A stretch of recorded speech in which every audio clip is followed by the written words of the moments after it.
តីបងប្អូនទាំងអស់គ្នាក្នុងបណ្ដាញសង្គម YouTube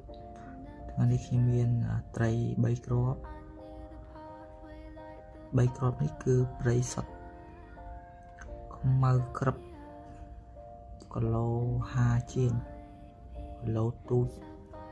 តែ3គ្រាប់នេះខាំច្បាស់ណាហើយស៊ូ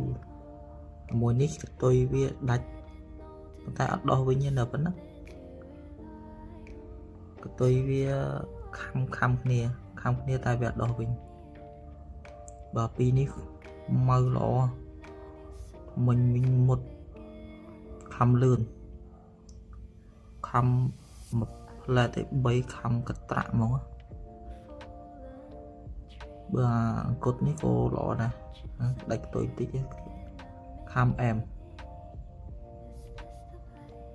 បើបងប្អូនចង់បាន3គ្រាប់នេះខ្ញុំលក់តា